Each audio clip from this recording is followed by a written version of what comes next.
O PDT.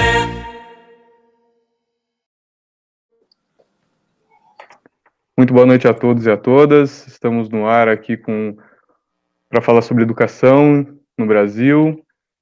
Hoje nós vamos conversar com o Henrique Vita, que é formado em Ciências Contábeis pela Universidade de São Paulo, é militante pela educação, trabalhou na Secretaria de Educação do Ceará e em diversos projetos educacionais pelo Brasil.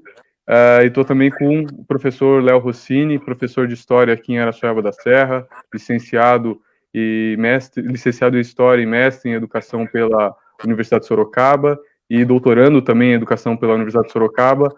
Atua como professor e pesquisador nas áreas de História, Educação e Sociologia. Pessoal, como a gente vai falar hoje a respeito de educação, eu quero que a gente possa ir diretamente aos temas mais importantes do que está acontecendo hoje no nosso país. A gente sabe que a crise do coronavírus tem afetado drasticamente o funcionamento das instituições brasileiras, o funcionamento da vida econômica no Brasil e, evidentemente, a educação é um dos setores mais afetados dentro do setor público, né? Então, nós temos um quadro de paralisação das aulas, tanto dos governos municipais quanto do governo do Estado de São Paulo, as universidades estão paradas, e isso, evidentemente, afeta a vida de todos os estudantes e a vida do calendário normal educacional no Brasil. Nesse sentido, eu já queria jogar uma questão muito importante que está afetando e está preocupando muito tanto os professores quanto principalmente os estudantes dos terceiros anos do ensino médio, que é a realização do Enem. Nós sabemos que o senador Everton, do PDT, protocolou no Tribunal de Contas da União uma representação pedindo a suspensão do calendário do Enem de 2020, tendo em vista a suspensão das aulas em virtude do coronavírus, né? Nesse sentido, o entendimento do senador, os alunos mais pobres serão os mais prejudicados com a paralisação e com a manutenção do calendário do Enem. Né? Mas segundo o ministro da Educação, no entanto, o Abraham Weintraub, o Enem não foi feito para corrigir injustiças sociais, mas para avaliar o ensino médio brasileiro. No entanto, como a gente sabe, né, já há alguns anos o Enem é também utilizado como exame vestibular para o acesso ao ensino superior público, federal, e muitas universidades estaduais espalhadas pelo Brasil também já adotaram o Enem como método de ingresso, e praticamente todas as universidades privadas do Brasil adotam hoje o Enem como forma de ingresso. Nós sabemos que as escolas privadas, né, que têm mais recursos, quando comparadas às escolas públicas e que atendem naturalmente educandos cujas famílias também têm mais recursos financeiros, essas escolas têm mais ferramentas para proporcionar aos alunos uma experiência educacional melhor ou alguma experiência educacional durante a pandemia. Daí eu quero lançar para vocês dois, primeiramente para o Henrique, que é o nosso convidado especial de São Paulo, e para o professor Léo também, duas perguntas, né? Dado que o sistema público de educação e seus usuários não têm as mesmas ferramentas do ensino privado, eles não têm essas mesmas condições para enfrentar as consequências do coronavírus, vocês acreditam que seja justo a gente manter o calendário do Enem conforme anunciado pelo ministro da Educação?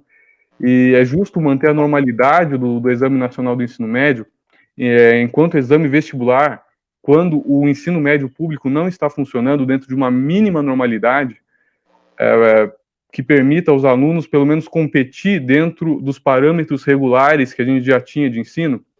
E, em segundo lugar, né, tendo em vista a avaliação do ensino médio, o caráter avaliatório do ensino médio para o ensino público, vocês acham que é metodologicamente válido realizar o exame nessas condições, tal como nos estão apresentadas agora? Henrique. Bom, primeiramente, boa noite a todos e todas que nos assistem. Boa noite, João. Boa noite, Léo. Obrigado pelo convite de fazer parte dessa conversa. A gente já teve várias outras offline muito boas, muito enriquecedoras. Espero que essa seja também, e agora compartilhando com as outras pessoas. Bom, em relação a esse ponto que você colocou, existem vários pontos que a gente precisa considerar. Então, o Enem, ele iniciou como Exame Nacional do Ensino Médio, ele tinha uma função, E por volta de 2009, ele se tornou a principal forma de ingresso nas universidades, inicialmente as federais e, ao longo do tempo, outras universidades também. E, dado esse duplo papel, eu discordo que seja adequado colocar nesse momento por duas razões. Porque, como a avaliação do ensino médio não é funcional, a gente está com um período irregular de aulas, existem alguns alunos e algumas redes que estão conseguindo dar aula de forma virtual, mas isso não necessariamente significa que todos os alunos estão conseguindo assistir e estão conseguindo ter o domínio pleno daquelas ferramentas. Seja por dificuldades tecnológicas, seja por acesso à própria tecnologia, não é todo mundo que tem acesso à banda larga, seja porque os próprios professores também estão se adaptando, então existe um prejuízo nesse processo da forma de passar o conteúdo também, e ao mesmo tempo das próprias plataformas que não necessariamente estão fazendo da maneira como deve ser feito. Então, existe um prejuízo muito grande do ponto de vista de avaliação. Então, só nesse sentido já não deveria ser um motivo para manter a data. E a segunda questão é o ingresso na universidade. Então, os alunos que não estão tendo esse acesso, seja porque as suas redes não conseguiram proporcionar isso, seja porque os professores não se adaptaram à tecnologia, seja porque os próprios alunos não têm acesso, eles vão ser prejudicados. E vão ser extremamente prejudicados, porque é uma coisa que vai afetar pelo próximo semestre ou por até um ano. Então, isso gera uma condição de desigualdade maior do que o que a gente já tem naturalmente. E é uma falta de sensibilidade enorme do ministro de dizer que o Enem não é uma forma de corrigir a nossa desigualdade, sendo que todo mundo, pelo menos muito das oportunidades que vem, são em decorrência das oportunidades que se tem de estudo. E o ingresso na universidade ele tem uma relação muito forte com o salário e com a própria carreira das pessoas. Então, com certeza, é um prejuízo muito grande e que amplia as desigualdades, que quem está em melhores condições nesse cenário de tecnologia tem uma distância muito grande para aquelas pessoas que não têm. Então, certamente, é um caso muito... tem muitas razões que levam a essa conclusão de que é melhor, sim, adiar essa data para que tenha o mínimo de prejuízo possível. Prejuízo vai ter, não tem como, a gente está numa situação anormal, não é uma situação de normalidade, mas a gente precisa lidar com isso, e lidar é justamente não ignorar o que está acontecendo. Então, falta sensibilidade, falta, inclusive, conhecimento técnico para o ministro para fazer uma afirmação nesse sentido. O que você acha de tudo isso, Léo? Bom, vamos dividir por partes. Primeiro, boa noite a todos e a todas que estão nos assistindo. Né? Isso tudo é novo, inclusive para a gente, né? Eu estou me adaptando, assim como todos os professores e professoras que estão preocupados com a educação. Pela primeira pergunta, né? Em relação a não haver o Enem na data programada ou minimamente um adiamento. Né? O Henrique falou em falta de sensibilidade e falta de conhecimento técnico. Eu acredito que ele tem conhecimento técnico, ele sabe, e é proposital. Né? Não vou citar Darcy Ribeiro, sendo que o fracasso da educação não, o fracasso é um plano, mas eu trouxe alguns dados, né? Como historiador e como pesquisador, eu trabalho em cima de dados e a gente está na era do fake news, né? Projetada por grupos que a gente sabe, né, que tem uma aversão à ciência. Vou começar com uma correção sobre sua frase. Ele disse que o Enem não foi feito para corrigir injustiças, João. Ele disse um pouquinho pior. Ele disse que o Enem é uma competição. E uma competição onde todos os estudantes estão prejudicados. Então, já que são todos que estão prejudicados, é uma competição justa. Aí eu trago alguns dados. Vamos deixar a questão da pandemia de lado. Vamos trazer alguns dados relativos à educação no Brasil. Primeiro, uma fala dele aqui, está no próprio Twitter dele. A vida não pode parar e por isso vai ter Enem 2020. Estude pelos livros ou pela internet. Converse com seus professores. Vamos por esses 3 pontos, então. Primeiro, ele disse, vamos estudar pelos livros. Então, a gente tem os dados. Os estudantes brasileiros são os que têm menos livros em casa, aponta uma pesquisa do Estadão, dia 6 de março de 2011. A EBC, Agência Brasil, ela disse que 90% das classes A e B, né, se a gente pode fazer essa divisão de classes, tem mais de 10 livros em casa. Então, a gente já mostra o caráter exclusório. Segundo, dia 5 de abril de 2020, a maioria das secretarias estaduais de ensino do país não tem plataforma nem metodologia. Então, ele quer que os estudantes peguem os seus livros e comecem a estudar, né? Sejam autodidatas com 14, 15 anos, enfim. Vamos lá. Ele mostra que ele tem o conhecimento disso, porque não é possível. Tudo bem que eu não sei se ele é mestre em educação, alguma coisa assim, ele tem um cargo em uma universidade, acho que é a Unifesp. Ele mostra que para entrar... Né? De economia, é isso? Nossa, tudo bem. Que ele não é impossível que ele não tenha esses dados, que ele não saiba que o brasileiro, cerca de 44% do brasileiro não tem livros em casa. Então, fazer uma afirmativa dessa, isso eu estou falando antes da pandemia, esquece pandemia. Vamos colocar o caráter já do Enem como uma competição justa, como ele disse. Segundo ponto, ele disse aqui que vamos usar a internet, vamos pegar os dados.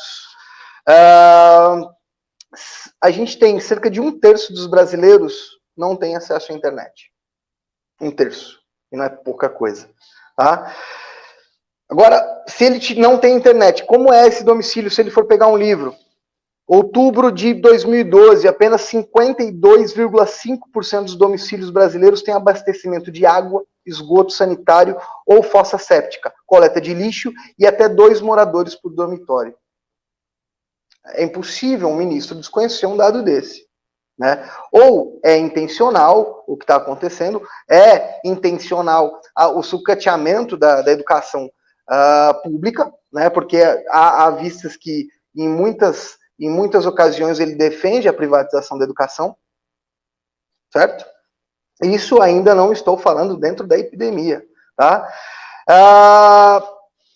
No Enem, antes da epidemia, 1 a cada 4 alunos da classe média, ele consegue entrar numa universidade federal. Entre os pobres, 1 a cada 600. Então, o que a pandemia ela vem a nos mostrar com isso é uma pesquisa do Estadão de 18 de janeiro de 2019. É que a pandemia ela veio e escancarou isso. Isso está longe de ser justo sem epidemia. Agora, imagina com epidemia. Né? A todo momento, o sujeito ele quer fazer aparições engraçadas. Eu vi, ultimamente, que ele perdeu 1 bilhão de investimento do retorno do que foi recolhido da Lava Jato, porque ele não teve tempo de escrever um projeto. Como assim? Qual é o tempo que ele tem, então? Então, o período histórico que a gente está vivendo, a gente tem que duelar com o vírus, que não veio aqui para negociar com ninguém, e do lado um governo que eu não gosto dessa palavra, mas ele é nefasto. É nefasto. Então, o Enem ele tem que ser cancelado. E olha bem, eu não sei nem se dá para ser aplicado até o fim desse ano. Certo? Foi bem? Vamos para a próxima.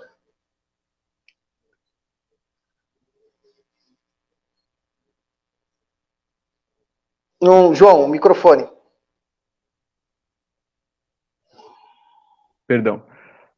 É muito importante que a gente faça essa discussão e os pontos que vocês levantaram são muito interessantes porque eles dizem respeito também ao que vem acontecendo nos estados e nos municípios, né? Aqui no estado de São Paulo, como a gente sabe, o Dória suspendeu desde o mês de março as aulas, tanto na rede pública quanto na rede privada, e vem adotando algumas metodologias, no caso da rede pública estadual, principalmente no caso do ensino médio, né?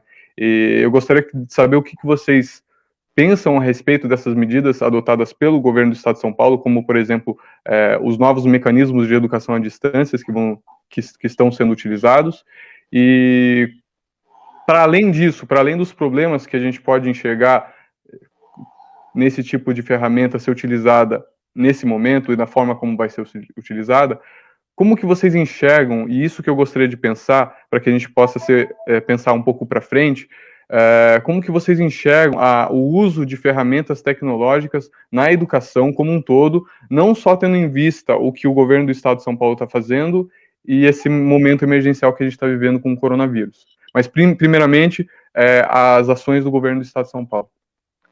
Começando com você, Léo, dessa vez. Comigo? Ótimo. Bom, vamos para o governo do Estado, né? Governo do Estado, aliás, uma coisa interessante que acontece é que os discursos do Bolsonaro fazem o Dória ser sensato, né? Imaginar Dória ser sensato. Mas, enfim, a gente tem no governo do Estado de São Paulo um partido que vem sucateando o Estado há anos, há décadas. E não tem nada de novo aí.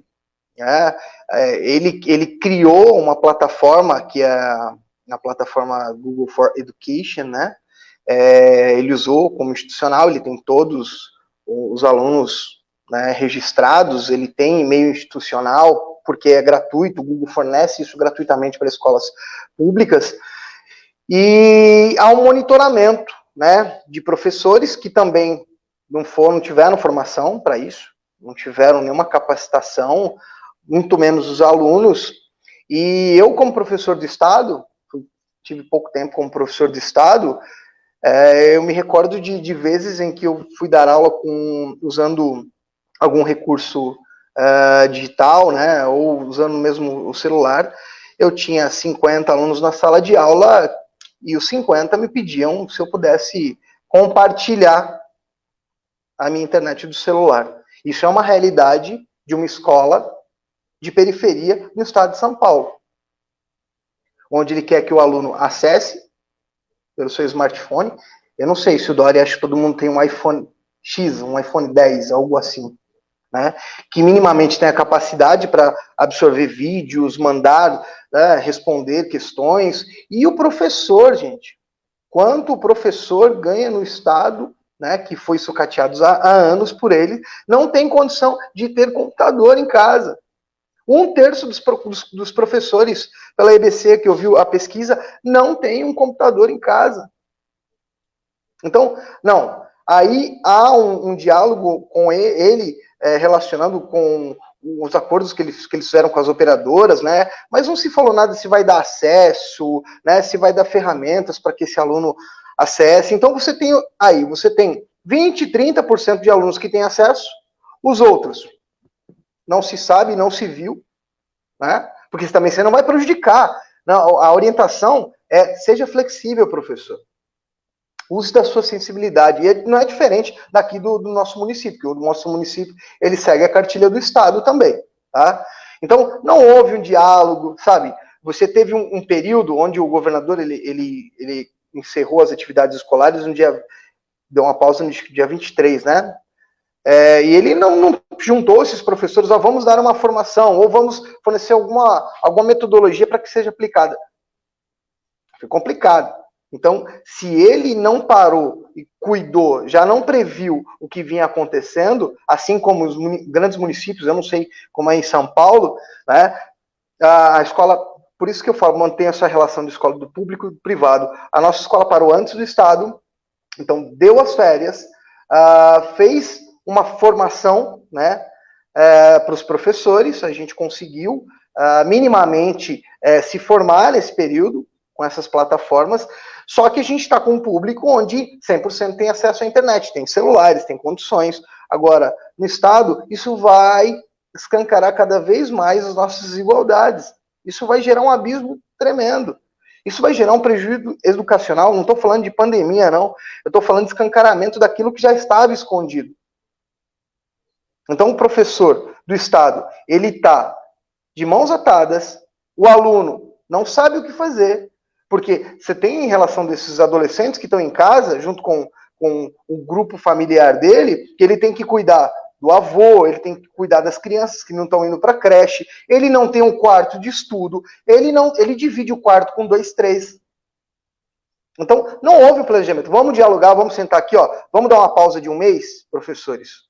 Vocês vão ser remunerados e a gente vai discutir isso coletivamente, como a gente vai superar. Ou se dá para superar, mas pelo menos dialogar com os professores. Nunca houve diálogo. Tá? Então, o que vai acontecer nesses próximos meses é um escancaramento e um abismo ainda maior entre o público e o privado.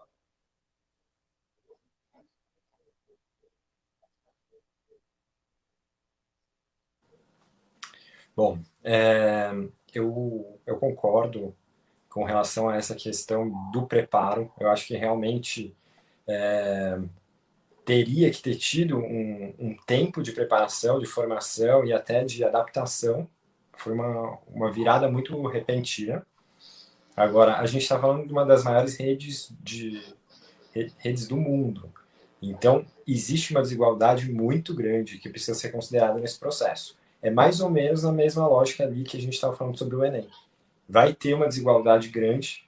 Do outro lado, me colocando no lugar do secretário de Educação, eu acho que foi uma medida dentro do possível. Então, criaram um aplicativo, conseguiram fazer um acordo com as operadoras para dar acesso, etc. Mas não é suficiente, é precário. E eu acho que o que poderia minimizar é justamente esse tempo de preparo, esse tempo de verificação se existia de fato condições tecnológicas para os professores que realmente tem essa questão salarial. A gente não pode esquecer, e reforço nesse ponto que o Léo colocou, que a rede estadual ela foi precarizada nos últimos anos. Agora, nessa nova gestão, apesar dos discursos do Dória iniciais, etc., com esse novo secretário que chegou, algumas coisas foram modificadas. Então, por exemplo, aquela discussão do escola sem partido e algumas outras coisas que o Dória falava, ainda bem, para nossa sorte, não foram implementados ou levados como bandeira. Aquelas discussões vazias, no final das contas, que só geravam mais insegurança e que, de fato, não tinha nenhuma aplicação prática. E, ao mesmo tempo, o próprio posicionamento político do Dória tornou ele moderado. Então, quando ele se torna oposição ao Bolsonaro, ele começa a aplicar algumas coisas que são bom senso. Então, o radicalismo do Bolsonaro jogou o Dória para uma discussão de bom senso. Então, a gente teve essas sortes. São Paulo é um estado que tem uma estrutura e uma quantidade de recursos que permite fazer essa aplicação, essa construção do aplicativo, que é uma coisa que municípios e estados e outros estados não conseguem. E também a gente tem ali várias particularidades, como, por exemplo, a rede estadual ela é muito grande em São Paulo. Os municípios no estado, eles não assumem parte do que deveriam ser a rede. Então, por exemplo, se você pega a quantidade total de alunos no município de São Paulo, que é um município que, em tese, tem se mantém, né, orçamentariamente, então ele teria recursos, da quantidade de alunos que a gente tem, só 20% de todas as matrículas são municipais. E você vê que o estado, que deveria estar concentrado muito mais no ensino médio, ele tem muito ensino fundamental, que é uma coisa que outros estados já conseguiram fazer essa divisão, que é a orientação do MEC, que é justamente você ter ali o estado responsável pelo ensino médio e os municípios responsáveis pelas etapas anteriores. Então, nesse sentido, a gente tem várias particularidades e várias coisas que vão demorar muitos anos para serem resolvidas. Então, tem problemas estruturais muito grandes. Isso sem contar a parte curricular, a própria discussão de qual currículo que a gente tem. Não podemos esquecer que a gente não tem uma diretriz, é uma coisa muito recente, e existiam situações em que as escolas tinham currículos diferentes. Então, isso amplia ainda mais a desigualdade. Falei muito, depois eu vou me aprofundar mais nessas questões, mas são alguns pontos que me ocorrem agora. Não, é muito interessante isso que você falou, que vocês dois pontuaram, na verdade, principalmente a respeito das dificuldades que não só os educandos do Estado de São Paulo, quanto os alunos do Estado de São Paulo e das redes municipais têm de dificuldade para acessar a internet, para acessar dispositivos tecnológicos, mas principalmente, não principalmente, mas na mesma medida, as dificuldades que os professores têm, né? A gente não pode simplesmente, adotando ferramentas tecnológicas, excluir o professor do processo educacional como se ele não tivesse nenhuma relevância, muito pelo contrário, né? Se integrado às ferramentas tecnológicas, e se integrado a formas de disseminação de informação que sejam diferentes das que a gente tem hoje, o professor precisa estar lá. Ela precisa estar lá e precisa ter um papel ativo e fundamental. E você falou também com relação a questões estruturais e associado ao currículo. E essa é uma discussão que é muito importante de ser feita, de fato ainda é muito recente a discussão, principalmente em torno das competências da Base Nacional Curricular Comum, mas eu gostaria que vocês pudessem comentar também um pouco a respeito disso, né? Nós temos, desde o Plano, do Plano Nacional de Educação, a postulação do ensino baseado em competências como uma nova forma de se entender a matriz curricular, mas não precisamente a matriz curricular, mas o desenvolvimento da educação, né? Mas, no entanto, o ensino baseado em competências ainda enfrenta uma série de obstáculos, uma série de dificuldades para que ele seja de fato implementado e ele chegue na ponta de forma universal em todas as escolas, se não do Brasil, mas do estado de São Paulo, e aqui em Araçoiaba da Serra a gente sabe muito bem, né, Léo, das dificuldades que se enfrentam a esse respeito. Então eu gostaria de que vocês falassem um pouco a respeito disso, porque a matriz curricular é um dos eixos chaves da discussão a respeito da educação no Brasil. Eu gostaria de começar dessa vez com você, Henrique. Ok. Bom, eu tive a oportunidade de trabalhar em duas frentes com relação a esses dois temas. Eu trabalhei no Ceará com a implementação de escolas em tempo integral, e aí, na sequência, eu trabalhei com a construção da base para implementar as competências socioemocionais do Estado. Então, a gente tem muitas organizações do terceiro setor que estão atuando, e esse projeto ele foi feito junto com o Instituto Ayrton Senna, que inclusive foi um dos institutos que lá atrás, em Sobral, por volta de 94, foi quem fez a primeira avaliação diagnóstica e mostrou a quantidade de pessoas analfabetas, de alunos que já estavam em etapas avançadas e estavam com deficiência de leitura e escrita básica, que inclusive ajudou nessa própria estruturação que se transformou no PAI, futuramente, né? O Programa de Alfabetização na Idade Certa, que transformou a educação de Sobral foi a sementinha para transformar a educação de Sobral em referência.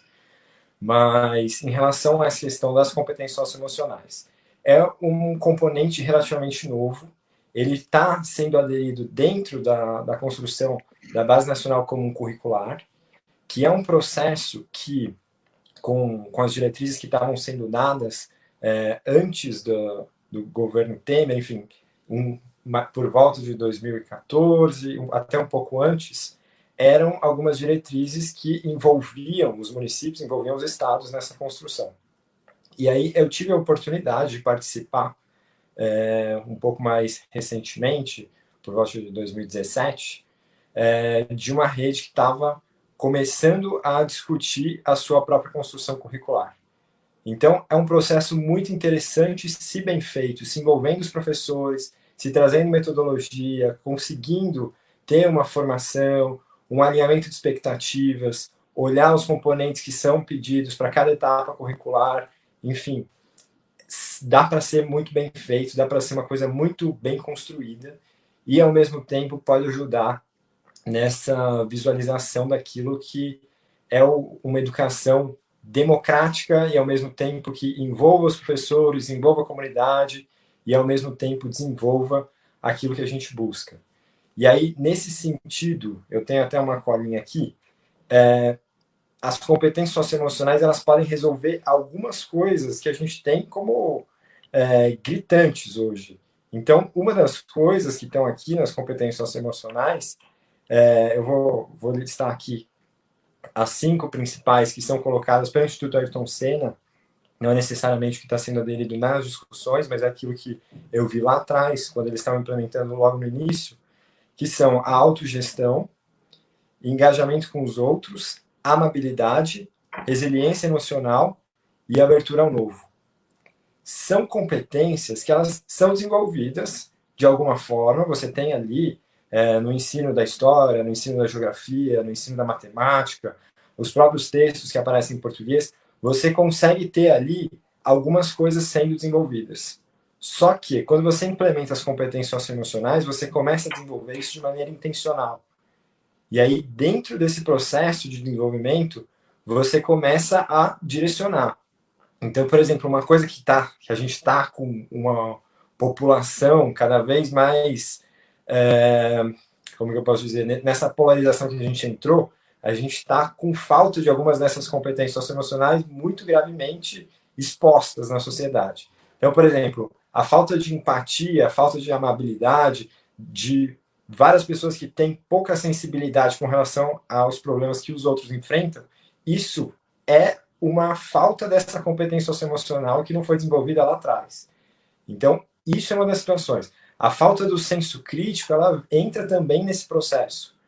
Então, você tem ali muita gente vulnerável a fake news, muita gente que não consegue interpretar bem um texto, ou às vezes faz a leitura, etc., mas não consegue ter a compreensão perfeita disso, você acaba gerando esse tipo de vulnerabilidade. Então, as competências socioemocionais, elas permitem a gente resolver vários problemas que, inclusive, estão na nossa rotina, estão muito práticos na nossa rotina, muito evidentes.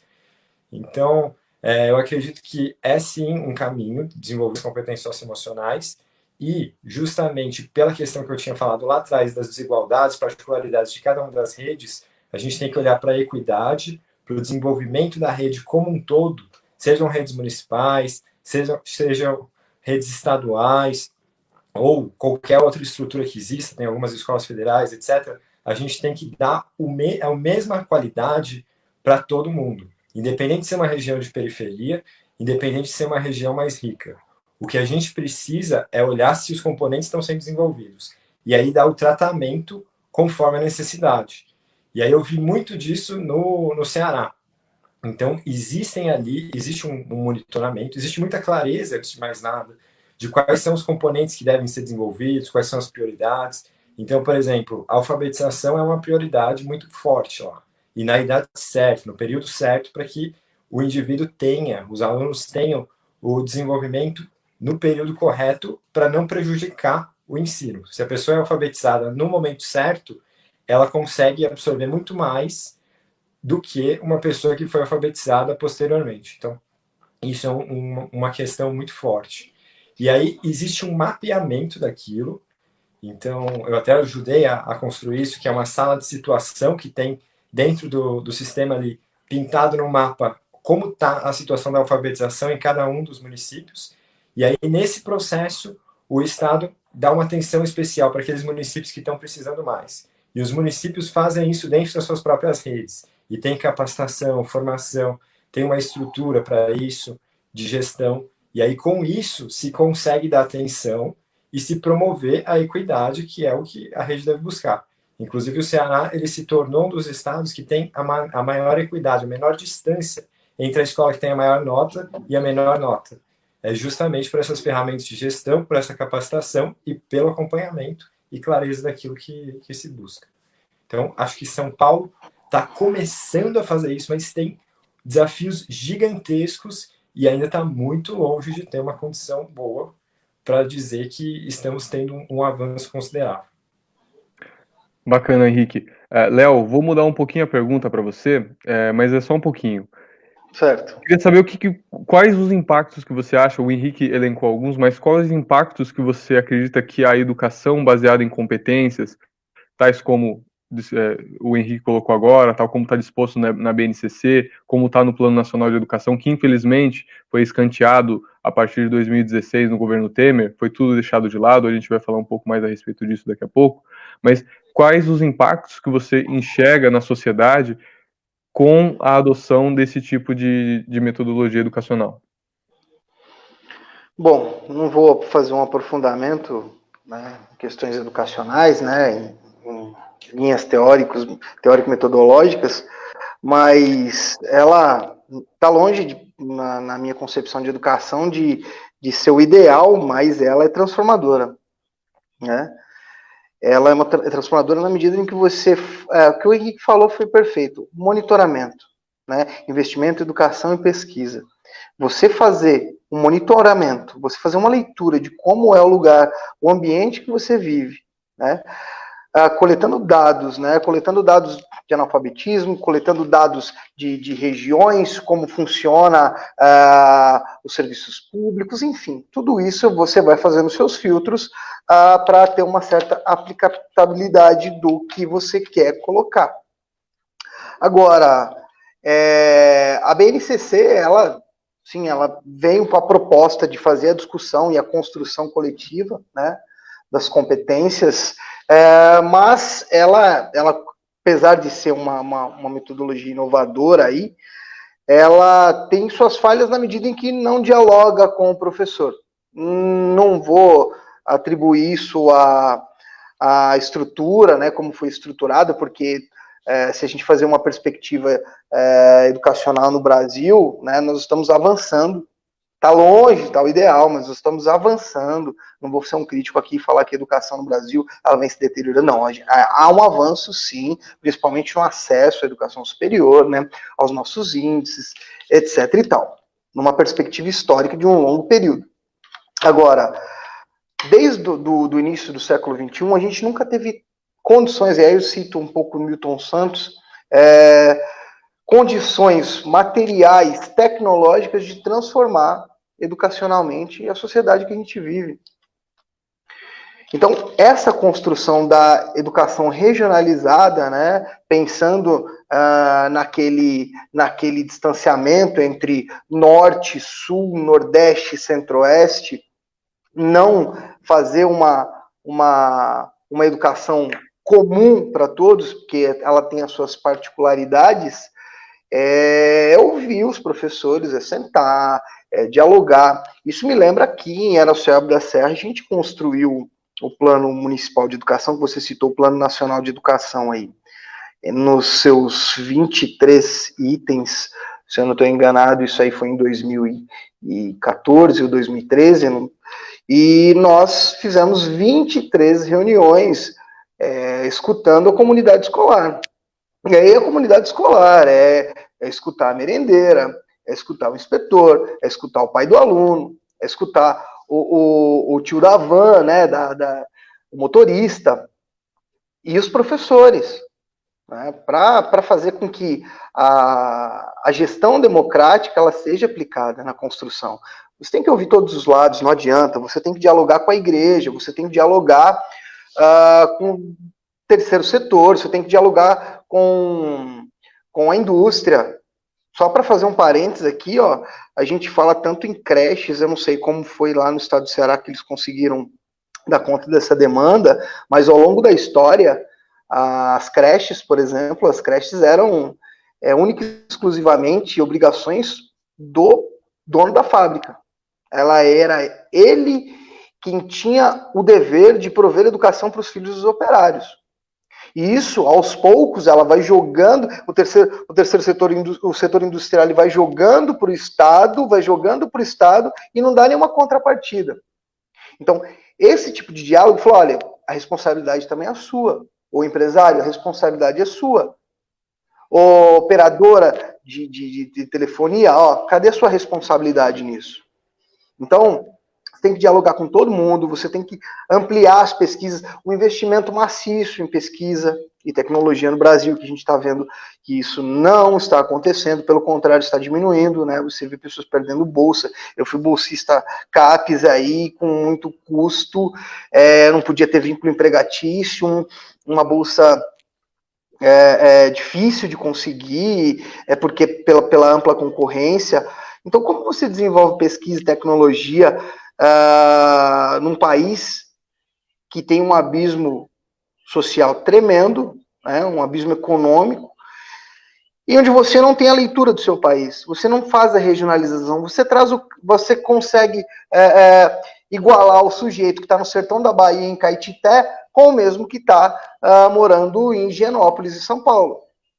Então, você não pode tratar. Eu acho que sim, o desenvolvimento das competências socioeducativas são interessantes, né? Talvez seja esse o processo pelo qual a gente chega a uma educação, ao meu ver, ideal. Não vejo a educação como... Eu participei bastante, né, da discussão e da implementação do Pacto da Alfabetização na Idade Certa, quando ele foi implementado, mas eu comigo, eu ajudei, eu acreditei na ideia, mas eu sempre carregava comigo qual é a idade certa para ser alfabetizado, né? Levando em consideração que aquilo que o Henrique falou, você tem hoje jovens, adolescentes com problemas emocionais, com transtornos, né, se mutilando, diversos alunos do estado e municipais, no município de Sorocaba, inclusive, quando dei aula, alunos de 6º ano, em 12 anos, com a blusa escondida, porque estava se mutilando. Porque se é cobrado que ele saiba ler e escrever até aos 7 anos. Não se tinha a preocupação até então em desenvolver as frustrações, as raivas, né? Então, aquilo foi deixado. E hoje a gente colhe um pouco disso. Mas a partir do momento que a gente começar a desenvolver uma pesquisa que comece a fazer esse levantamento, comece a mudar o panorama de tirar da cabeça matemática e português tão somente, porque os índices de IDEB só medem isso, né? A gente começa a construir alguma coisa lá na frente. E lembrando, se a gente fizer uma revolução hoje na educação, aos modos da Darcy Ribeiro, a gente vai colher os frutos daqui a 15, 20 anos. Legal. Mudando um pouquinho o foco, mas mantendo o foco na política educacional, você lembrou, Léo, que da sua participação na elaboração do Plano Municipal de Educação. A gente já citou aqui o Plano Nacional de Educação, que é de 2014, e o Plano Municipal de Educação é de 2015, aqui de Araçoiaba da Serra. E eu queria perguntar, primeiramente para você, Léo, com relação ao Plano Municipal, e para o Henrique, com relação ao Plano Nacional de Educação. Como que vocês enxergam passados, no caso do Plano Nacional de Educação, 6 anos? O Plano Nacional de Educação para uma vigência de 10 anos, o municipal também. Passados 6 anos, no caso do Plano Nacional, passados 5 anos, no caso do Plano Municipal de Educação, como vocês avaliam os acontecimentos, o desenvolvimento do plano nesse período? Agora, começando para você, Léo. A gente faz município e estado. Aliás, tá município Brasil. Eu vou te responder com uma dúvida, mas respondendo negativamente. Não sei. Porque quando você cria o Plano Municipal de Educação, lembrando que ele tem que estar em sincronia, né, em consonância com o Plano Nacional de Educação. Um dos atributos dele é você criar uma comissão de monitoramento, né, daquilo que foi implementado, para ver se realmente você está atingindo, né, se precisa ser alterado alguma coisa. Isso aqui no município, agora eu falo particularmente, não existe. Não existe.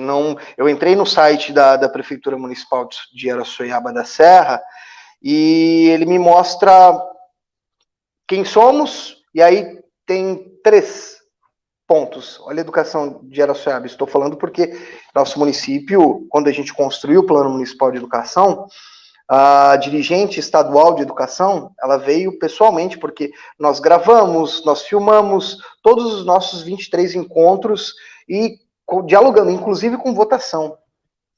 E ela elogiou e disse que nosso Plano Municipal de Educação teria sido um dos melhores do estado. E aí eu venho para o site de Araçoiaba da Serra, e eu encontro primeiro que você não encontra no Google, você tem que entrar na página da prefeitura, aí aparece lá, na primeira página, quem somos. Tem 3 aspectos: planejar e coordenar, executar, definir prioridades políticas, etc, etc, operacionais da Secretaria de Educação. 2, levantar a necessidade de definir novos objetivos relativos à educação, mas o Plano Municipal já tinha feito isso. E 3, informar o prefeito municipal sobre o desenvolvimento das atividades na área de educação. Onde está a população aqui? Não tem uma menção sobre o aluno. Não tem nada que fale sobre o aluno. Como você vai discutir educação sem mencionar o ator principal? Aí você vai tentar procurar o Plano Municipal de Educação. Você vai tentar procurar para ver se existe pelo menos um grupo de monitoramento do PME. Você vai em legislação, não funciona portaria nem resoluções.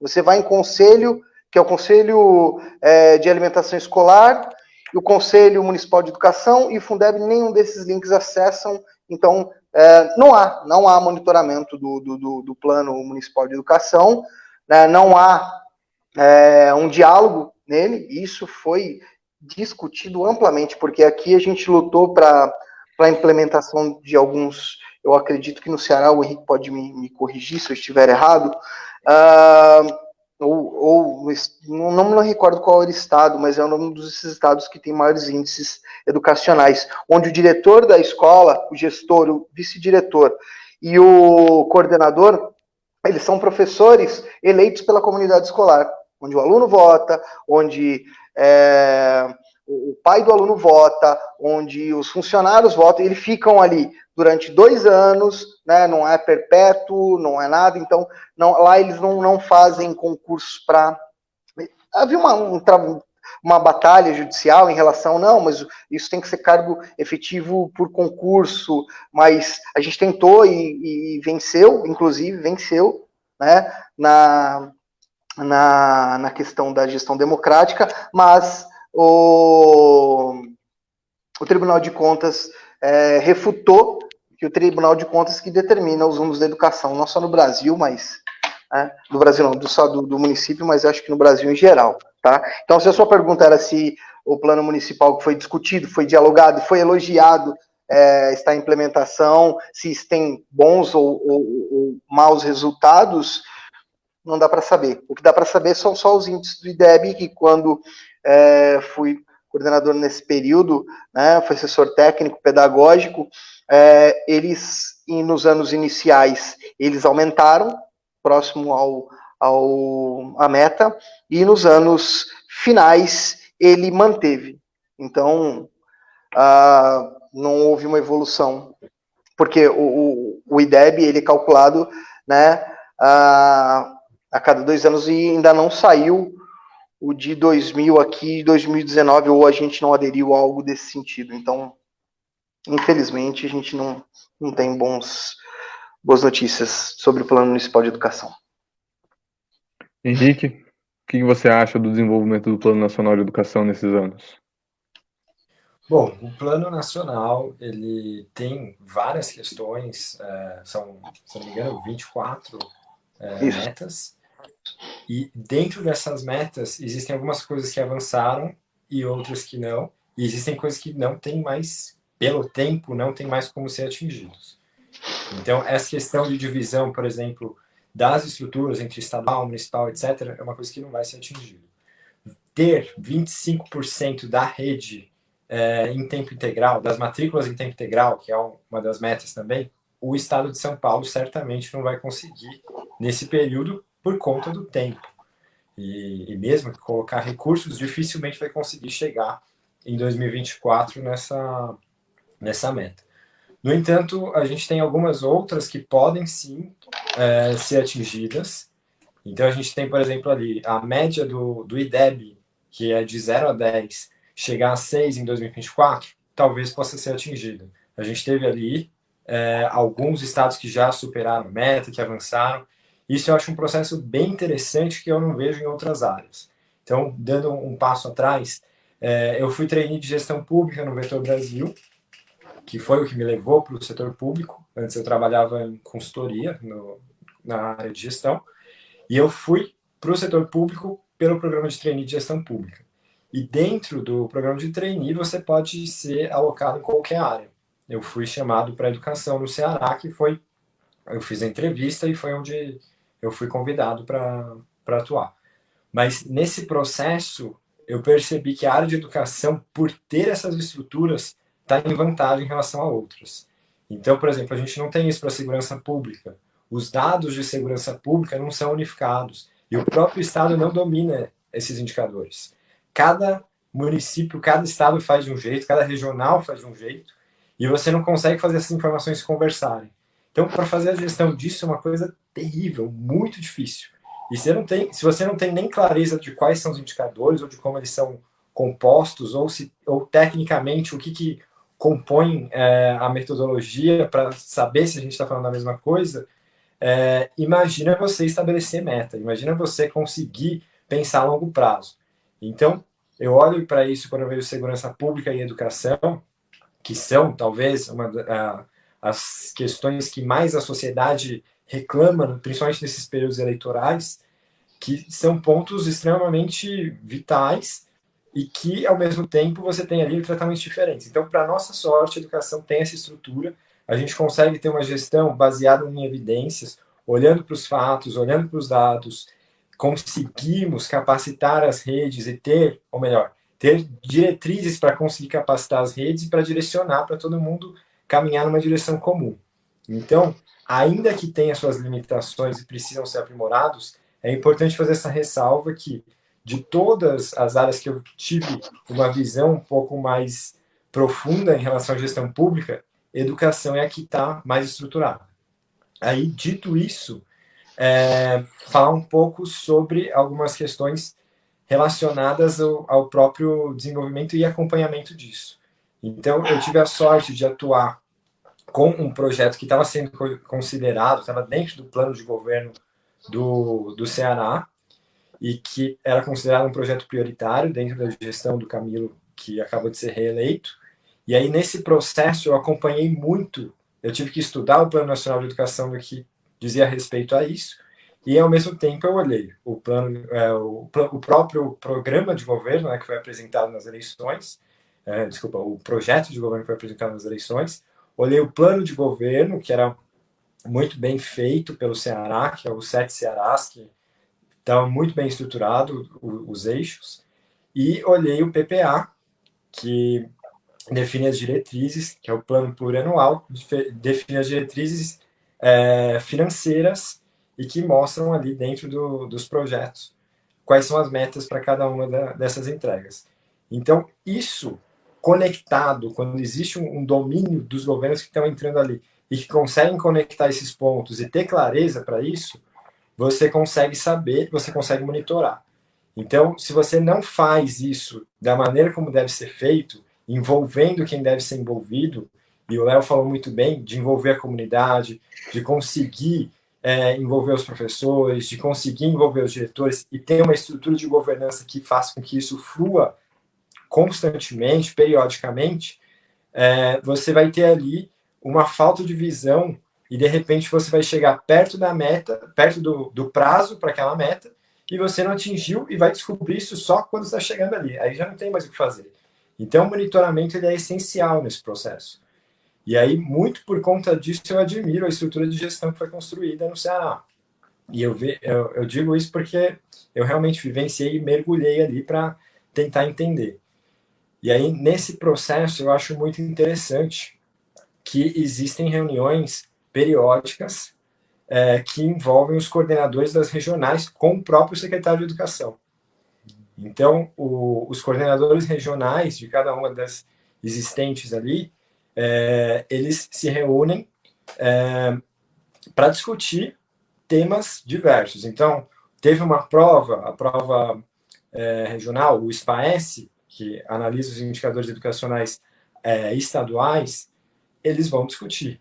Teve o IDEB, eles vão discutir o resultado, vão entender o que aconteceu, por que teve resultado aqui, por que não teve, quais foram as práticas, vamos trocar melhores práticas, aquela região está com problema, vamos colocar algum gestor da secretaria para ter um acompanhamento maior, está faltando capacitação ali, vamos acompanhar, está faltando recurso ali, vamos botar recurso, a escola tal está com problema X, vamos resolver esse problema.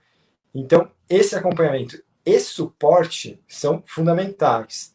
E aí, em paralelo, existe uma cobrança também. Então, existe uma estrutura que o Ceará também investiu muito, que é a tecnologia. Então, existe uma estrutura de informática muito bem feita, que eles têm programas, eles têm sistemas, né? E aí, nesses sistemas, você tem ali a frequência dos alunos, você tem ali as notas dos alunos, você tem o acompanhamento de forma geral do que está acontecendo nas escolas.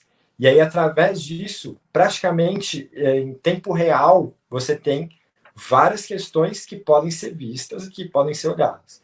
Lógico, sempre tem como aprimorar, sempre tem muitos pontos que podem ser ajustados, mas existe uma estrutura e essa estrutura permite que você tome algumas ações. E eu faço esse paralelo porque eu sempre olho uma estrutura bem consolidada e não tem como não falar da questão financeira. O Ceará é um estado que não é dos mais ricos, ele é um dos mais pobres, na verdade. E aí você vê também que não é um estado muito populoso, a população dele também é pequena comparado com o resto do Brasil. E você ter resultados que 82 das 100 melhores escolas nos anos iniciais são do Ceará, é um resultado que mostra que, de fato, você tem ali alguma coisa diferente sendo feita. Sobra 18 para o resto do Brasil. Então, é uma coisa que, de fato, sinaliza que tem um caminho sendo construído ali. E, nesse sentido, existem questões questões até de rotina, como o envolvimento da comunidade nas escolas e como o próprio suporte do Estado com os municípios.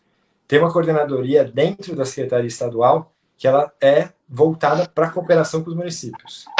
Então, eles ajudam os municípios a construírem suas metas, eles ajudam o município a capacitar seus professores, a capacitar os seus gestores que vão capacitar os professores.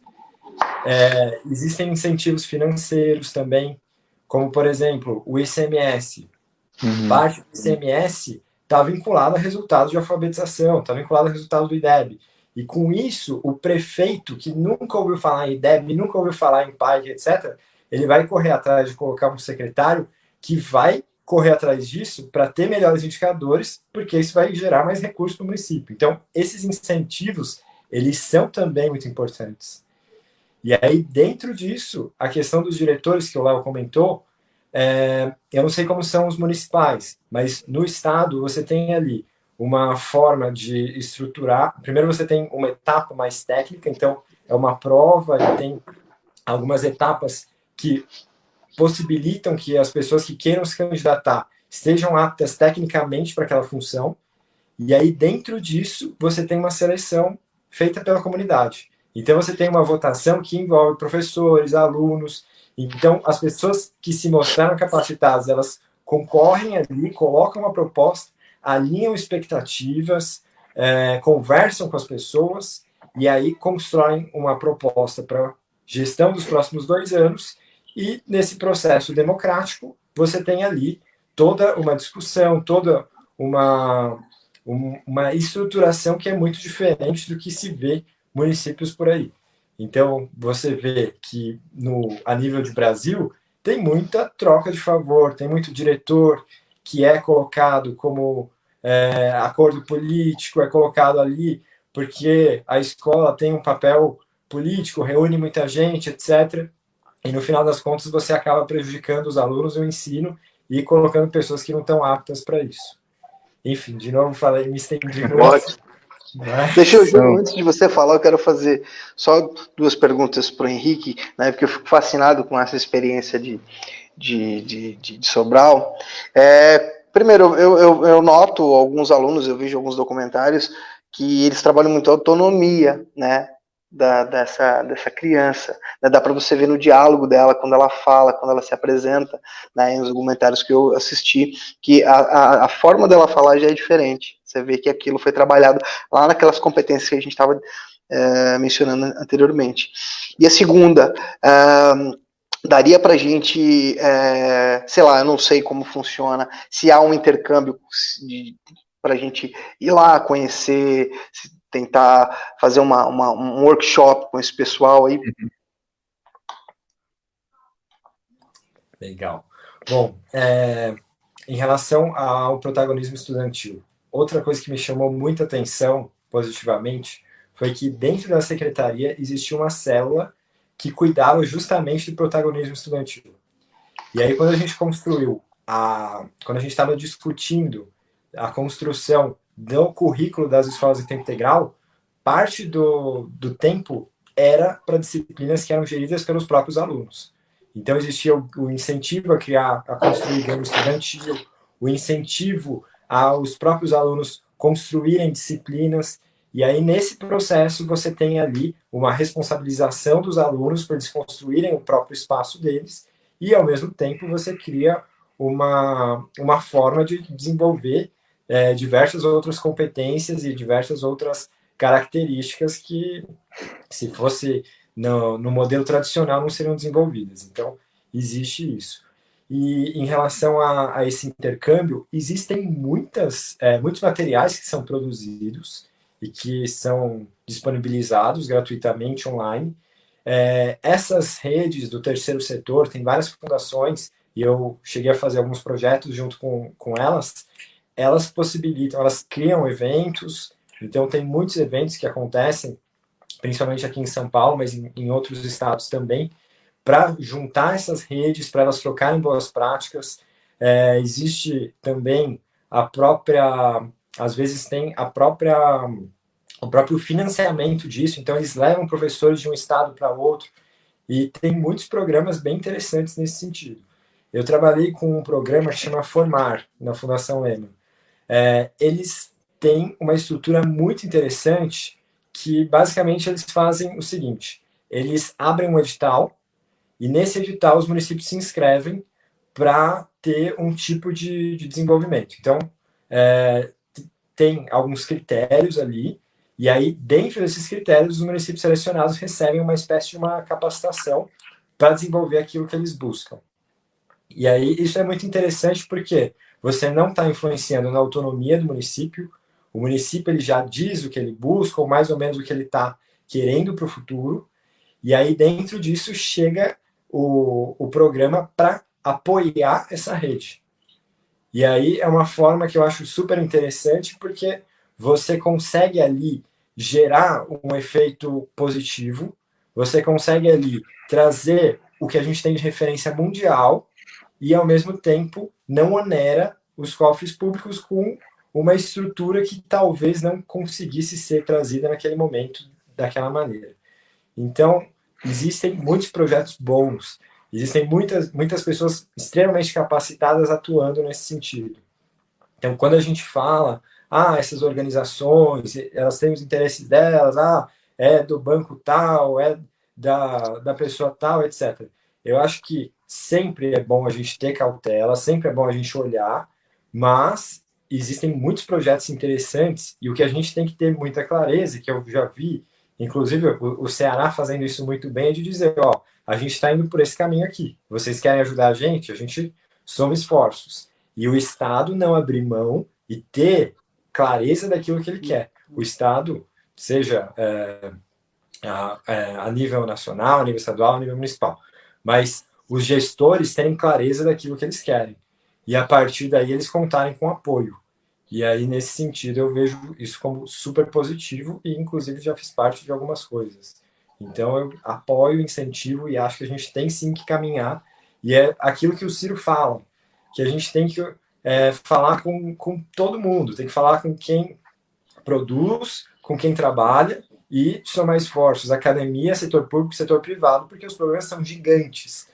Nenhum dos três sozinhos, nem a academia sozinha, nem o setor público sozinho, nem o setor privado vão conseguir transpor os desafios que a gente tem. A gente tem desafio de infraestrutura, de segurança, de gestão, de governança e educacionais enormes. Então a gente precisa, sim, dessa união de esforços para conseguir resolver nossos problemas. Muito bacana. Quer comentar, Léo? Não. Um pouco eu senti envergonhado. Uma coisa que o Henrique falou que é muito importante, falou agora e falou na resposta anterior também, a respeito da importância do município, da Secretaria de Educação, dos professores, dos gestores educacionais saberem onde quer chegar. Eu acho que isso é muito importante, e a partir daí, saber onde quer chegar, traçar um planejamento para que isso aconteça, e evidentemente os mecanismos institucionais que a gente tem, como o Plano Municipal de Educação, o Plano Estadual de Educação, são balizas para isso, E, mais do que isso, como o Henrique pontuou também, a importância da articulação das diferentes ferramentas de planejamento e execução dentro das instituições públicas. No caso, a articulação entre o Plano Municipal de Educação, a articulação entre o Plano Plurianual, entre a Lei de Diretrizes Orçamentárias, que elenca, como o próprio nome diz, diretrizes, objetivos que o município vai atingir a partir ou vai buscar atingir a partir da sua execução orçamentária, né, naquele ano. E a lei orçamentária anual também, naturalmente, tudo isso precisa estar muito articulado, além do diálogo interinstitucional com o Ministério Público, eventualmente, com o Tribunal de Contas, eventualmente, e, claro, muito, a todo instante, o diálogo com iniciativas de sucesso no Brasil. Como o Henrique acabou de explicar para a gente, existem ferramentas que os próprios municípios, que as próprias instituições que estão dando certo, que são exemplos para nós, oferecem para que a gente possa buscar esse auxílio, possa buscar essa ajuda, respeitando toda a autonomia municipal. Mas um outro ponto que eu queria discutir com vocês, absolutamente associado a isso, é a questão do financiamento. Não tem como a gente ter um planejamento, não tem como a gente querer transformar a realidade sem que a gente tenha um financiamento adequado da educação. Nesse sentido, a gente já vem assistindo a discussão nos últimos anos a respeito do novo Fundeb, da substituição do Fundeb, que vai vencer em 31 de dezembro desse ano, que inclusive foi uma das minhas preocupações, e acredito que tenha sido do Léo também, quando em 2016 nós fomos candidatos aqui. Inclusive, uma das minhas propostas era que a gente aumentasse, já na legislação municipal, a vinculação tributária para a educação, já prevendo o fim do Fundeb e o quadro perigosíssimo que já se encontrava desde então, do impeachment da Dilma, que colocou a gente numa situação muito difícil. Mas, enfim, hoje a gente tem a discussão a respeito do novo Fundeb, que, segundo as propostas da Câmara, segundo a proposta da Câmara dos Deputados, aumentaria em 4 vezes a complementação da União com relação aos recursos para a educação. Mas, associado também ao Plano Nacional de Educação, já existe também a discussão a respeito do aumento do valor aluno-ano, ou da implementação do conceito do valor aluno-ano qualidade, né? A gente precisa, sem dúvida alguma, agora aprovar esse novo Fundeb, e isso precisa acontecer de maneira urgente, até porque os mecanismos de planejamento orçamentário do governo federal dependem disso, ou isso depende da temporalidade, do calendário da legislação orçamentária. A lei orçamentária precisa ser enviada para o Congresso Nacional até setembro, o que significa que o novo Fundeb precisa estar aprovado antes disso, para que o governo federal possa utilizar essa legislação para basear o seu orçamento para o ano que vem. Do contrário, a situação vai ficar muito difícil, principalmente para os municípios que dependem efetivamente da complementação da União Federal. No estado de São Paulo não há complementação da União Federal, nem no Rio de Janeiro, nem na maior parte dos estados, na medida em que o Fundeb não é um fundo único, eles são 26 fundos mais o fundo do Distrito Federal, no qual os recursos dos municípios são repassados para o fundo e depois eles retornam proporcionalmente à sua quantidade de matrículas do ano anterior, naturalmente. Mas, como a gente já vem falando aqui há alguns minutos, e o Léo pontuou, você pontuou também, Henrique, a gente precisa de mais dinheiro para a educação. Os salários dos professores são muito baixos, a gente sabe muito bem, o valor aluno-ano aplicado é muito baixo, mesmo para esse ano de 2020, que está em torno de R$ 3.600, é um valor que não é significativo. É claro que houve uma melhora nos últimos anos, mas que esse valor precisa aumentar significativamente. Existe um estudo, inclusive, do Todos pela Educação, que mostra que o valor aluno-ano ideal para que a gente consiga dar um salto significativo na educação, ele está em torno de R$ 4.300 por aluno por ano. E a gente ainda está um pouco distante dessa realidade, sendo que os 3.600 que a gente tem hoje está lá no comecinho, é justamente o início da ascensão da curva, do crescimento, pelo menos no desempenho no IDEB, né? Eu gostaria de que vocês comentassem, que vocês pudessem falar a respeito da importância que a gente tem da aprovação do novo Fundeb agora e, evidentemente, dos impactos que o novo Fundeb pode trazer para a educação no Brasil e nos municípios brasileiros. Henrique, gostaria de começar com você agora. Ok. Bom, o Fundeb, você explicou muito bem como ele é estruturado. Ele tem essa vigência que acaba nesse ano. Então, agora, em dezembro de 2020, se ele não for, se não tiver nenhuma legislação que prorrogue ou que altere, a gente vai ter o fim dele, o fim desse fundo. Qual que é o grande problema em relação a isso? É que a gente tem um governo federal que não tem interesse nisso. Então, o governo federal não mandou projeto até agora e o próprio legislativo está tomando a iniciativa. Então, existem grupos que estão se organizando para ter uma atuação ali e dentro disso já existe algumas conversas sendo feitas com o próprio Rodrigo Maia para conseguir viabilizar isso e precisa urgente. E tem a própria Comissão de Educação tem discutido alguns aprimoramentos, algumas coisas que são extremamente positivas. E nesse aspecto, eu acredito que a gente vai sim ter a prorrogação do Fundeb e gostaria muito que tivesse o aprimoramento. Querendo ou não, nesse período que ele teve vigente, a gente precisou, a gente viu o funcionamento dele na prática e tem vários outros critérios que podem ser colocados para conseguir ter um nível de qualidade melhor e um nível de distribuição também melhor desses recursos. E eu acho sim, sempre a gente vai precisar, ainda mais se tratando da prioridade. Educação, a gente precisa mesmo investir, e investir cada vez mais, mas a gente precisa também de ter mecanismos de acompanhamento e de gestão melhores. Então, isso são estruturas que precisam ser olhadas tanto quanto a quantidade de recursos. Porque se você tem uma quantidade de recursos que é mal aplicada, ela vai gerar efeitos negativos, para resumir. Então, a gente precisa, sim, ter uma cobrança, e aí, como sociedade, inclusive, a gente fazer um acompanhamento disso e de garantir que os recursos estão sendo bem empregados. Então, esse é um ponto extremamente importante. E dentro dessa discussão de recursos, sim, eu acho que tem que ter mais recursos junto com essa estrutura de melhoria de gestão. Bom, vamos lá. Henrique, só para te falar, eu sou da época ainda, lá em 2006, 2007, que a gente brigava pelos 10% de educação. Apanhava em Brasília, apanhava em São Paulo. Até em Salvador, a gente no congresso de entidades de base da Uni, a gente enfrentou, né, esse problema. Hoje, houve uma melhora. Agora, quando a gente passa do geral para o particular, né, a nível municipal, mais especificamente, a gente vê que os municípios dependem única e exclusivamente do Fundeb. O Fundeb, ele não tem que ser visto primeiramente, porque aqui em Araçuaba, a gente tinha a lógica que Fundeb, ele tinha que ser revertido como um bônus se sobrasse ao final do ano. Então o professor ficava naquela expectativa. Sobrou ou não sobrou? Não se discutia a aplicação dele. Né? Não se discutia, não havia, como diz a Amanda, uma grande companheira de Sorocaba, não havia a intenção de conquistar corações e mentes para sensibilizar da importância do Fundeb. Eu acho que esse governo ele não tem a mínima intenção, como você falou, ele não tem. Tá?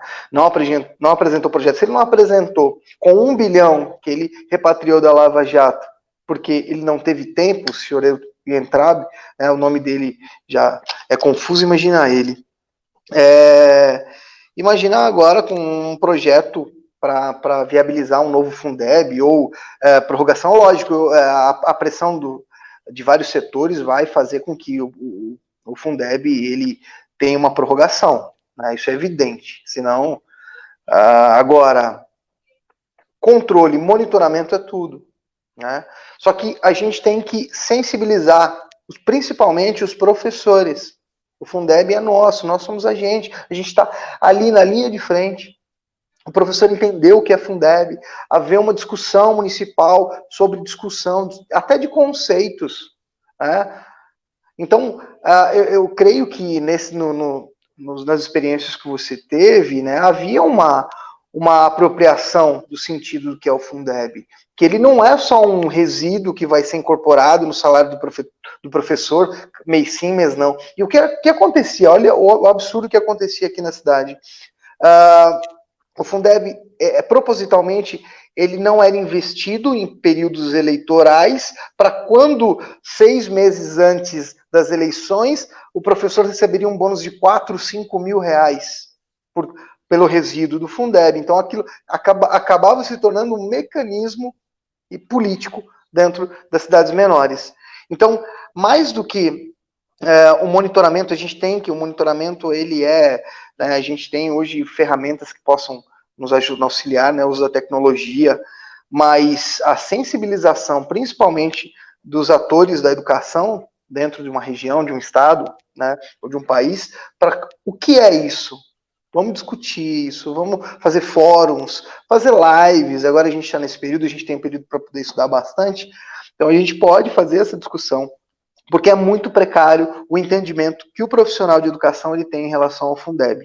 Tá? Eu acho que o Fundeb deve ser aumentado e desvinculado da folha de pagamento, porque tem um certo controle do Tribunal de Contas, né, que a gente não pode contratar funcionários de educação, mesmo tendo o dinheiro do Fundeb, porque a gente ultrapassa a porcentagem máxima permitida. E também tem projetos de lei relacionados a isso. Um projeto de lei do Senado, se eu não estou equivocado. Então, a Comissão de Educação em Brasília está empenhada, porque se depender do governo ali, isso não vai sair. Né? Então, a gente também tem o dever de pegar esse professor e falar, olha, eu falar para você, se eu fizer uma enquete agora dentro de um quadro de professores aqui do município, eu acredito que 80%, 90% não vão saber que o Fundeb se extinguiria no dia 31 de dezembro desse ano. É um cenário muito preocupante, realmente, e a gente precisa lembrar que o Brasil, embora muitas vezes as pessoas afirmem que o Brasil investe proporcionalmente com relação ao seu PIB, o mesmo que países desenvolvidos investem, a gente tem que lembrar que o Brasil é um país de renda baixa ainda, de renda média, né, como os economistas dizem, então proporcionalmente o valor que a gente tem por aluno nas escolas é muito mais baixo do que os outros países têm. Então, esse tipo de argumento já não faz nenhum sentido, né? A gente precisa colocar muito mais recursos na educação. E se a gente tomar aqui, por exemplo, o caso de Araçoiaba da Serra, a gente tem 25, 26 escolas no município, aproximadamente, uma cidade pequena, mas nós temos um comprometimento orçamentário com essas escolas que já é bastante alto, tendo em vista o orçamento do município. No entanto, não é novidade para ninguém, isso não está em discussão, acredito, em nenhum círculo político, o fato de que a educação integral ela é fundamental para um melhor desenvolvimento dos educandos, para um melhor desenvolvimento de todos os alunos, tanto da rede pública quanto da rede privada.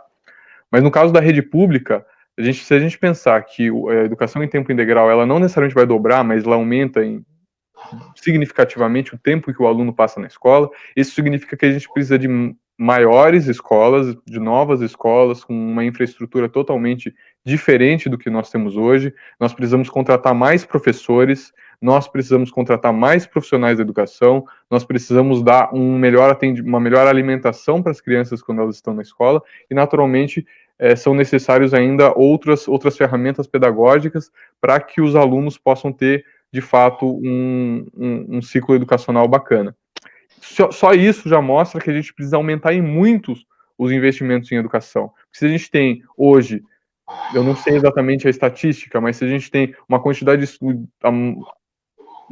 muito grande de escolas que não estão no regime integral, a maioria esmagadora das escolas não estão em regime integral, significa que a gente precisa aumentar em quase 100% o valor que a gente precisa colocar na educação, só para ter uma educação integral mais ou menos no mesmo nível que a gente tem a educação convencional, como nós temos hoje. Então a gente precisa, de fato, investir muito mais em educação, precisa colocar muito recurso em educação, precisa investir na valorização docente. É claro que esse novo Fundeb ele vai propor ainda assim uma vinculação com a contratação de professores dentro do Fundeb, vai aumentar para 70% os recursos para os profissionais, no caso, para os profissionais do magistério, né? Mas é um passo muito grande. Mas só o novo Fundeb, ainda assim, não é suficiente para que a gente consiga dar conta dos investimentos em infraestrutura e contratação que a gente precisa.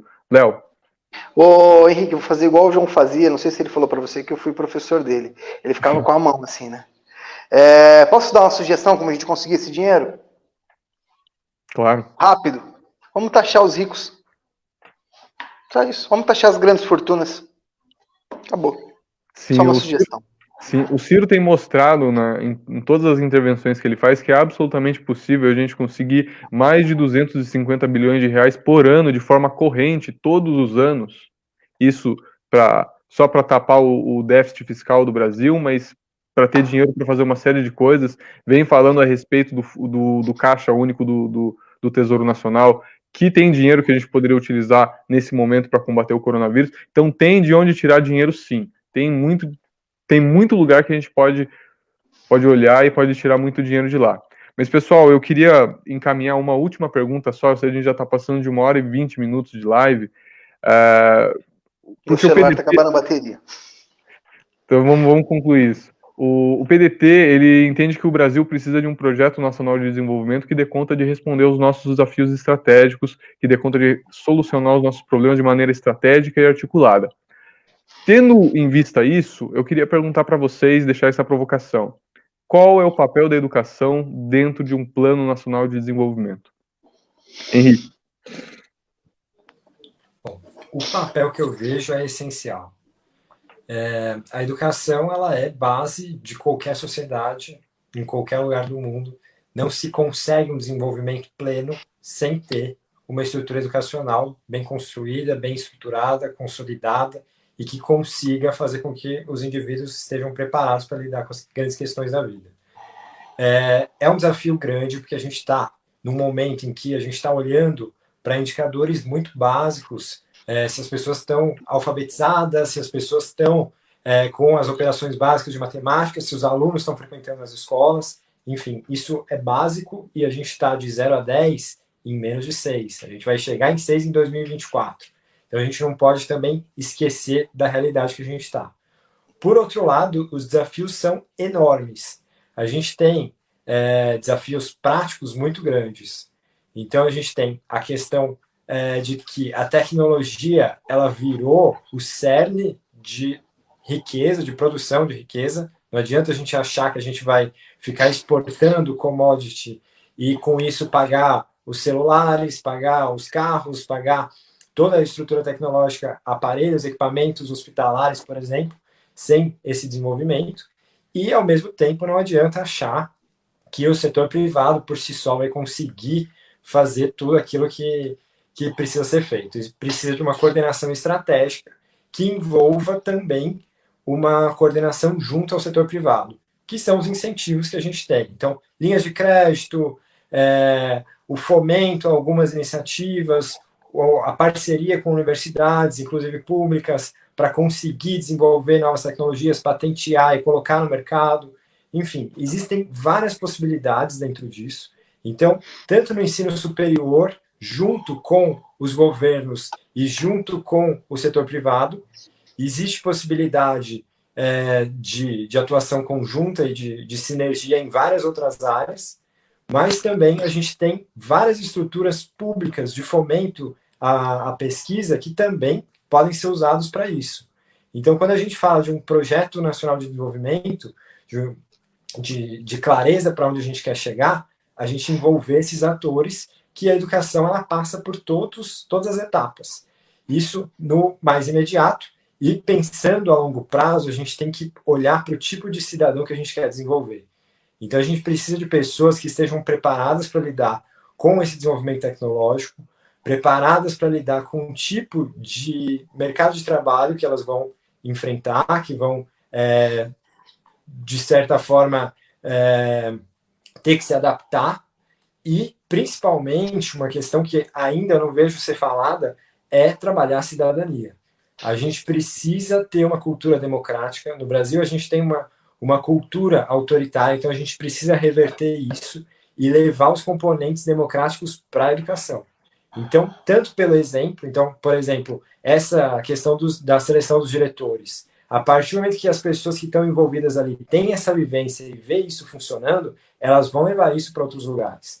Então, a gente tem que ter isso institucionalmente, e eu coloco aqui também que a gente precisa colocar isso dentro do currículo. Isso tem que fazer parte. a gente tem que entender e a gente tem que saber como fiscalizar os governos, como acompanhar o andamento de projetos, e isso não deve ser feito de forma partidária, mas de forma cidadã. Não é para cobrar mais ou menos determinado político, é de entender, ó, o orçamento funciona assim, o papel do deputado é esse, o papel do vereador é esse, o papel do presidente é esse.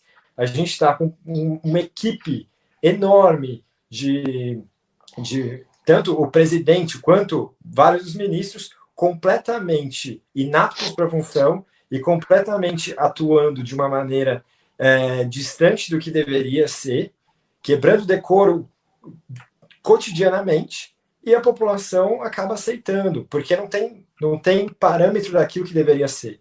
Então, isso mostra a fragilidade que a gente tem de conhecimento para a educação, para a visão, para a educação cívica, para a educação cidadã. Então, isso para mim também é fundamental se a gente quer pensar o nosso país a longo prazo. Não podemos esquecer que essa geração de agora, que está chegando, ela é já uma segunda geração, ou às vezes até terceira geração, de pessoas que foram educadas na época da ditadura. Então, meus pais, provavelmente seus pais também, João, Léo, eu não sei, mas talvez você mesmo, foram educados no período de ditadura. Então, de 64 até o final da ditadura em 85, a gente teve ali várias pessoas que passaram o período escolar inteiro ali. E essas pessoas têm a referência de lá. E aí negam algumas disciplinas, e com razão, a formação cívica que existia, aquela OSPB, Educação isso. Moral e Cívica. Moral e Cívica, isso mesmo.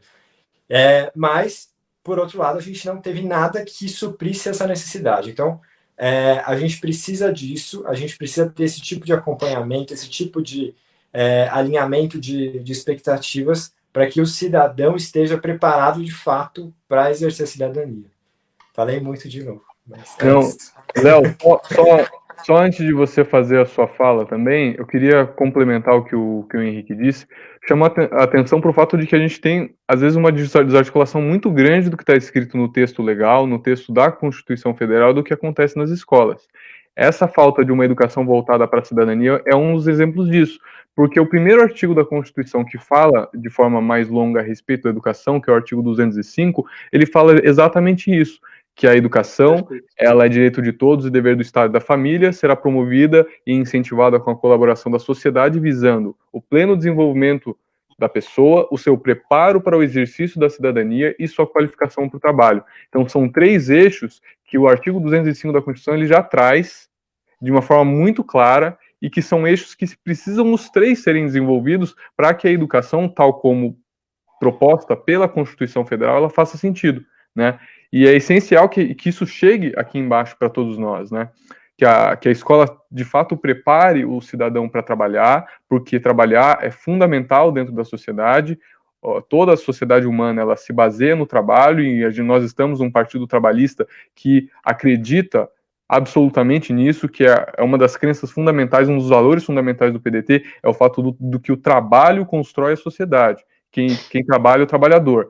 Mas, enfim, o trabalho é um pilar essencial da sociedade, o conhecimento é um dos outros pilares fundamentais, porque é a partir do conhecimento que a gente consegue crescer, que a gente consegue mesmo aumentar a produtividade do trabalho, que a gente consegue esclarecer, que a gente consegue viver com um certo nível de qualidade, e a cidadania é um outro eixo fundamental, porque para viver a gente precisa trabalhar, a gente precisa entender as coisas e a gente precisa se relacionar. Nós precisamos ter uma cultura cidadã de fato. A gente precisa ter um treinamento cidadão, um treinamento democrático. O que o Henrique colocou, eu quero ouvir o Léo também, mas é essencial, porque a gente precisa se preparar para isso. Nós, de fato, temos uma geração que hoje viu todos esses escândalos que aconteceram nos últimos anos, novelizados todos os dias no Jornal Nacional, e aí eles têm como única referência, justamente essa geração que estudou durante o período militar, tem como referência aquele tipo de educação. E muitas vezes, nós que somos do setor progressista, às vezes temos dificuldade de conversar a respeito disso, porque se confunde educação moral e cívica, esse tipo de coisa pesada, retrógrada, com uma educação que seja libertadora, que seja formadora para a cidadania, que instrua a vida política também dos cidadãos, que a gente precisa exercer todos nós. Então, corroboro e achei muito interessante o seu comentário, Henrique. Eu gostaria de ouvir agora o Léo também a respeito disso. Foi ótimo, Da foi ótimo. importância da educação Primeiro, como projeto nacional. não, vocês disseram tudo e eu fico feliz de ouvir isso, né, do Henrique, fico mais feliz ainda de ouvir isso de você. Então, né, eu tenho orgulho de ter sido seu professor, né? Só isso que você me perguntou, só que o Henrique citou, né, a formação na integralidade do ser humano em relação à sua cidadania, dá uma live inteira, horas. Eu poderia jogar conceitos e fatos históricos aqui que dariam aval para o que vocês estão dizendo. Mas, sintetizando,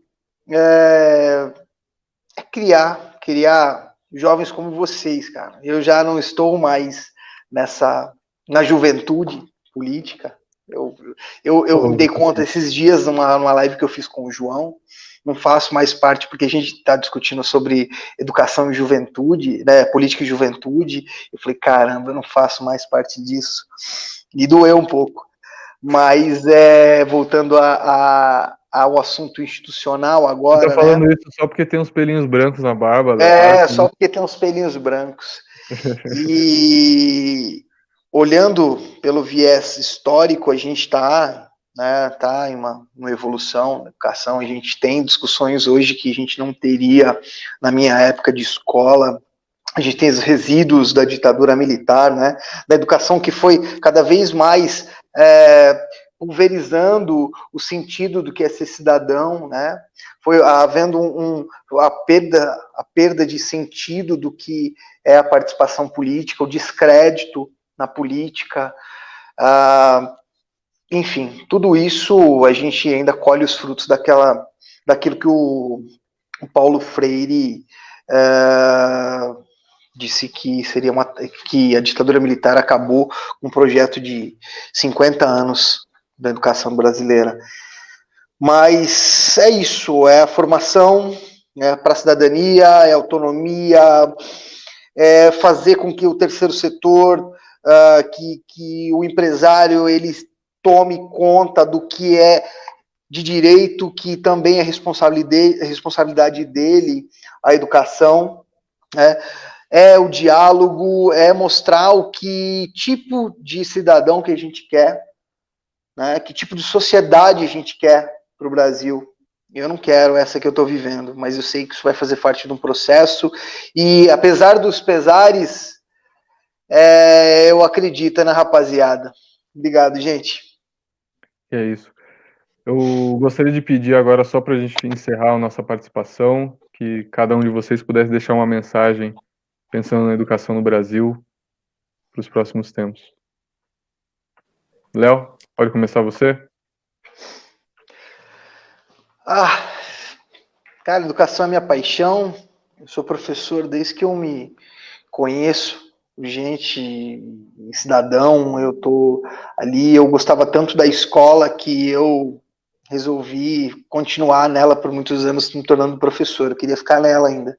Eu acabei a escola e falei, eu quero ficar. É esse ambiente de discussão, esse ambiente de conturbado que a gente tem enquanto adolescente, de saber entrar no conflito, sair no conflito e entender que a educação, ela se faz através do conflito, né? Da tolerância, da empatia.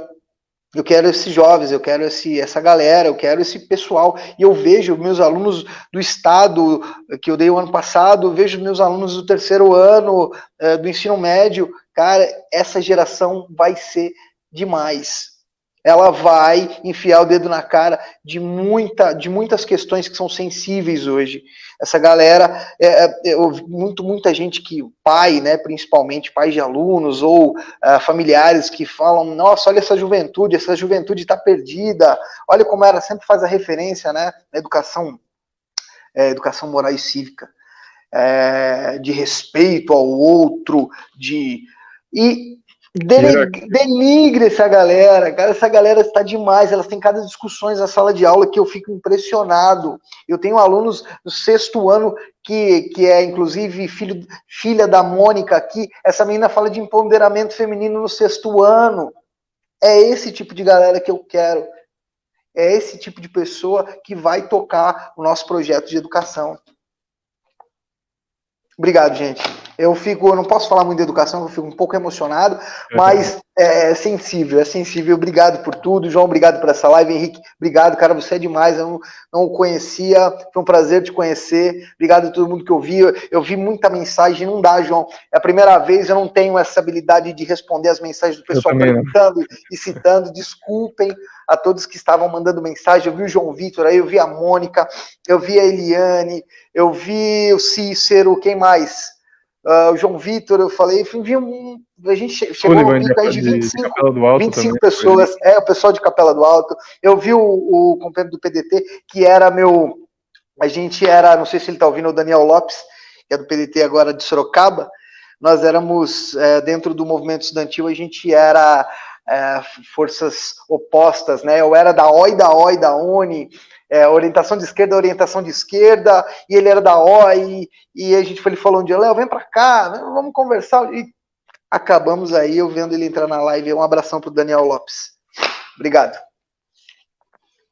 Henrique? Bom, também gostei muito de conhecer, Léo. João, foi muito bom estar aqui com vocês. O que eu posso dizer com relação a isso é que realmente a educação ela é a base daquilo que a gente precisa melhorar para construir a sociedade que de fato vai transformar o Brasil no potencial que ele tem, vai conseguir fazer com que a gente atinja o potencial de fato. A gente tem muita gente boa que está sem oportunidade, que às vezes está sem realmente clareza dos caminhos, etc., por não ter tido uma base de educação. Então, a gente precisa disso, a gente precisa gerar oportunidades, precisa entender os problemas que a gente tem e ver como a educação consegue responder a eles, e, ao mesmo tempo, a gente tem um espaço muito amplo de atuação.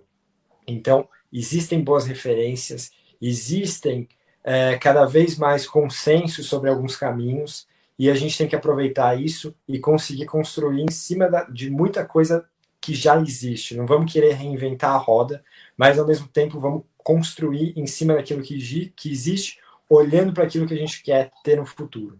Então, eu acredito na democracia, eu acredito na educação e acredito numa visão de longo prazo para, de fato, a gente conseguir unir esforços entre diferentes visões de curto prazo, mas, às vezes, abrindo mão, pensando no longo prazo. Então, por isso que eu vejo a vida partidária, a discussão, o debate, a própria política como formas de resolver os impasses que a gente tem. Então, o que a gente precisa fazer é envolver mais pessoas, mostrar quais são as ferramentas que existem, quais são as referências, porque tem sim caminhos, tem sim soluções e a gente tem todas as condições de chegar lá. É essa a mensagem que eu deixo. Ganhar corações e mentes. Exatamente, nós precisamos ganhar corações e mentes e mostrar para todo mundo que o Brasil tem solução, que o Brasil tem caminhos, que o Brasil tem todas as condições para superar todos os seus problemas estruturais e para que a gente possa viver de uma maneira muito melhor, né, com muito mais qualidade de vida, com muito mais tranquilidade, com muito mais respeito e, evidentemente, participando da produção internacional de uma forma muito mais interessante para nós, né, que é uma das coisas que a educação pode proporcionar para nós, como o Henrique também colocou. Nós precisamos passar a produzir as coisas que são de alta tecnologia, que do contrário a gente não vai conseguir pagar, essa conta não fecha, como diz o Ciro. Mas o Brasil tem solução, o estado de São Paulo muito mais, é o estado mais rico da federação. Nós vivemos aqui qualitativamente muito bem, comparativamente a outros estados. É claro que não são todas as pessoas, mas nós temos condições muito amplas de fazer esse enfrentamento político e de conquistar a qualidade de vida que a gente deseja para todos nós. A educação é o caminho único para que isso aconteça no longo prazo, porque sem ela a gente não vai conseguir avançar enquanto sociedade, enquanto civilização. Tenho certeza que é por meio da educação que a gente vai caminhar, e é por essa razão, inclusive, que, tendo em vista que nós faremos, a partir de agora, diversas lives temáticas, já quero deixar o convite para todos. Na sexta-feira nós faremos a live sobre emprego e desenvolvimento econômico, com a participação do Antônio Neto, e com a participação do professor Thiago Carbonari, da Universidade de Sorocaba, que vai estar aqui discutindo conosco, é economista. Mas, enfim, como eu estava dizendo, essa primeira live sobre educação, ela é sobre educação pela razão de que a educação é o caminho. A educação é o primeiro passo que a gente tem que dar, e é em virtude disso que a nossa primeira live foi sobre educação. O PDT é o Partido da Educação e a gente vai caminhar nessa direção. A prioridade sempre, a todo instante, tem que ser a educação. Agradeço de verdade a participação de Léo Rossini, professor de História, mestre em Educação pela Universidade de Sorocaba, professor aqui em Araçuaíba da Serra, e do companheiro Henrique Vita, presidente do Movimento Ecotrabalhista de São Paulo, formado em Gestão Valeu, Henrique. Financeira pela Universidade de São Paulo e militante pela educação no Brasil. Muito obrigado a todos, pessoal. Uma ótima noite, um feliz Dia das Mães, um finalzinho de Dia das Mães para todos. Feliz Dia das Mães para todas as mães aí. Tchau. Feliz Dia das Mães, obrigado. Até a próxima. E agradeço a participação de todos que estiveram juntos conosco nessa live. Desculpa não ter citado a todos aqui, mas agradeço de verdade a participação e a gente vai conversando mais. Um abraço, pessoal. Tchau.